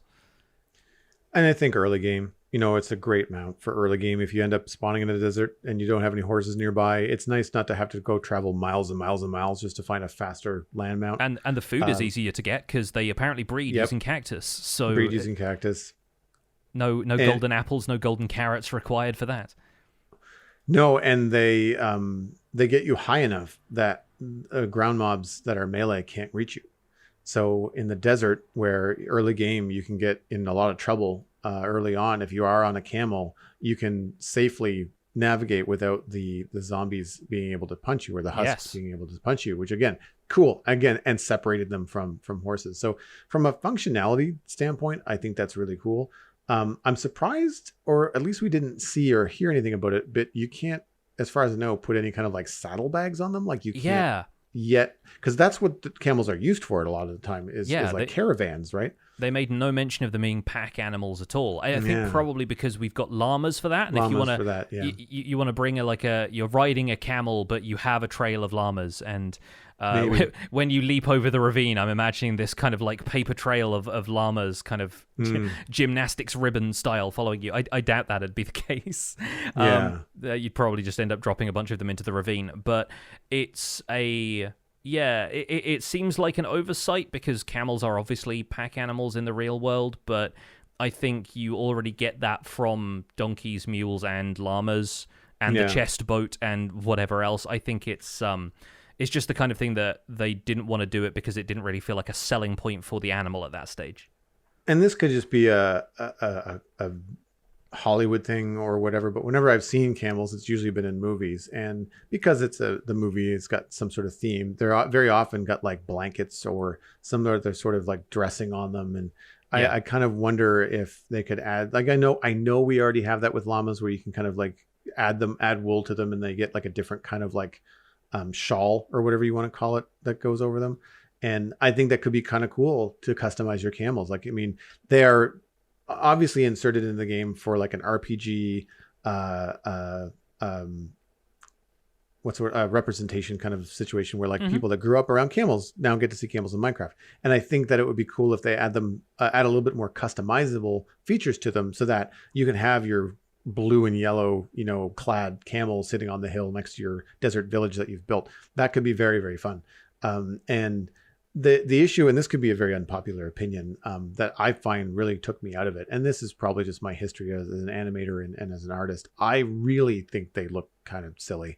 And the fact that they don't have knees and the way that they move around feels really odd to me. Mm. It took me out of the game of like suspension of disbelief, and just like, wow, that like the camel sitting down without bending a knee, and the way that they run and the dash attack, like their legs spin behind them like a helicopter. It's and I understand, and I say this all, yeah, and I say this all knowing it's a work in progress. Like I know it's not final, it's not out yet. It's going to be in snapshots. That's not the final thing. I get it, but I really, it really does not feel like it matches what is possible in Minecraft. Like we talked just prior to seeing the Minecraft Live, we talked about how cool the frog walk animation is. And despite the limited geometry of a frog in Minecraft, it still really works. And they didn't really get that with the camel. And I feel like it's one of those things. There must be some unwritten rule about knees in Minecraft, but like camels have huge knees and they have long, lanky legs that they have to bend very peculiar, like in a very peculiar way to stand up and sit down. And doing that, like, I mean, anybody in real world, try to sit down without bending your knees. See how it goes. Just see how awkward it is. And I feel like, again, I know I'm being picky here, and it's probably just a very Joel subjective thing, but it really pulled me out of it how strange they look. And I think the problem there for me is that it pulls me back to like 2012 Minecraft. Like that is what I would have expected if I had played Minecraft 10 years ago, right? Yeah.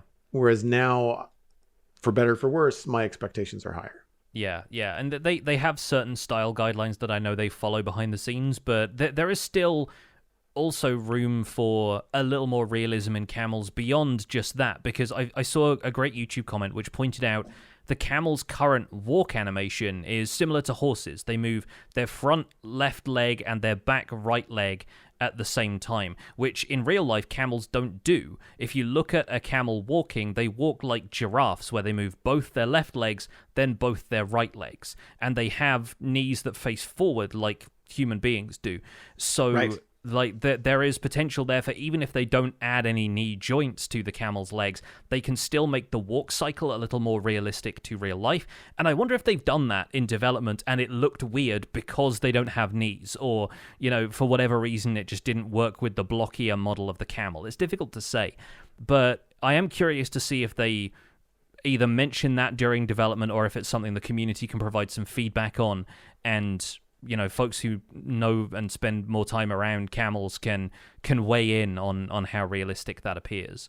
But yeah, overall, I'm curious to see what the community does with camels, because it's fun to go out and find reasons to use these things, even if you wouldn't use them for the practical side of your survival experience. But I think having the two-player aspect to them, having the dash aspect to them, we have yet to see whether they'll outpace a horse in certain conditions. I think there's a good opportunity for like some fun racing minigames and two-player challenges and stuff like that.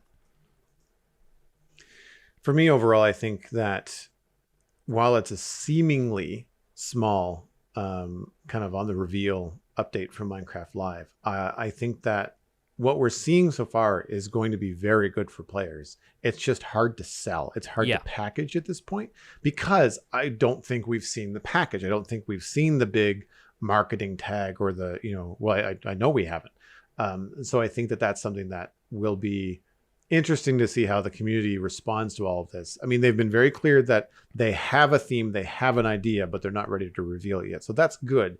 And it means that the players can say like, okay, well, there is something coming. We just don't know what it is yet. This is not everything. So that's good. And for me, I want to, I'm hoping that, things like the hanging signs and the bamboo woodblock editions, those are just two new things. Like, to list them on the piece of paper, it's bamboo as a woodblock and hanging signs. The number of items and buildable things that adds to the game is quite a lot. And there was no mention in the presentation about any kind of UI update. And it's similar to any time we've ever mentioned a new wood type, or every time we mention a new stone type. You just kind of immediately go slabs, stairs, walls, like cracked versions, chiseled versions. Like it adds up very, very quickly. So I am wondering, because of the sort of utility, I guess, of the presentation in terms of like, Campbell's have got some RPG, but the stuff that they're announcing with like rafts and bamboo and hanging signs and the chiseled bookshelves, like it just leads to more stuff to manage. And I am wondering if they have a plan in the background, pure speculation, on an update to either the UI or the UI and inventory. Yeah, it's potentially what the community has been hoping for a while. And the thing about community hopes like that is that they've only really popped up in the last little while. Obviously, inventory is something people have been talking about for ages, but when people are looking at inventory as a problem now, that means it's going to be addressed in a few years' time. It feels like the Nether update and the Caves update and everything, like they always happen like offset by a couple of years. So this latest kind of discussion around inventory has got to be something that if they're not addressing in this update, then it'll be coming in the next couple of years. Fingers crossed. In a way, I'm almost happy that they haven't announced too many features today, because we have almost been talking for 2 hours. And so I think it's probably time to wrap up this episode of The Spawn Chunks. You can find out more information about the show and links to some of the stuff that we've talked about today at thespawnchunks.com. The music for the show is composed by me, and The Spawn Chunks is proud to be a listener-supported podcast. If you're getting some value out of the show, why not consider putting some value back in? You can visit patreon.com/thespawnchunks to join our community, where pledging at any level will get you an invite to our patrons-only Discord chat. You can participate in live show recordings when they happen if you're able to listen in every Monday. And we're also having our monthly Minecraft audio hangout this month. And as Joel mentioned at the top of the show, we are going to be having a larger version of that so that we can get the community's thoughts on the Minecraft live announcements, as well as what they've been doing in Minecraft this month. We're currently at 339 patrons, which is up 4 from last week. Thank you to the 4 of you for jumping on board. And special thanks go out to our content engineer patrons, Hunter555, Jumbo Sale, and Yitz, for your support on this episode. Sharing the podcast with your friends is the easiest way to support the show. You can find us at The Spawn Chunks on Twitter and Instagram. Personal recommendations are by far the best way to share the podcast. Just poke a friend in the arm from a safe distance and say, you should listen to The Spawn Chunks. You can find it on iTunes, Spotify, Google Podcasts, and YouTube. Be sure to leave a rating or a review on your favorite platform. That helps us find new ear holes. You can email the show at spawnchunkmail@gmail.com. The RSS feed is linked on the spawnchunks.com, and the patron-only RSS feed is on the Patreon page. That's where you can listen to the render distance, the extended version of the podcast. My name is Johnny, but online I go by Pixelriffs. You can find most of what I do at youtube.com/pixelriffs, where I try to make sense of this bizarre and wonderful game in Season 2 of Empire's SMP and the Minecraft Survival Guide. I'll also probably end up making videos about the snapshots as they are released, so stay tuned for those.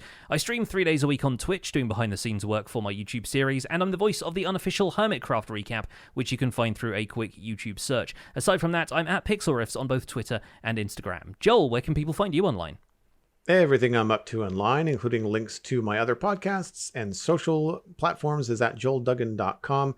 The Citadel Cafe is my other podcast about sci-fi and fantasy entertainment, and Pixel Riffs will be joining me on that this week to talk about the season finale of The Lord of the Rings, The Rings of Power. Very much looking forward to that. You can follow me at Joel Duggan on social media and Joel Duggan on Twitch, where I stream at least 3 days a week, often doing Lego on Friday, Minecraft on weekends, and during the week I fit in some Satisfactory streams. Thanks for visiting The Spawn Chunks. The world outside is infinite, but we don't know its name yet.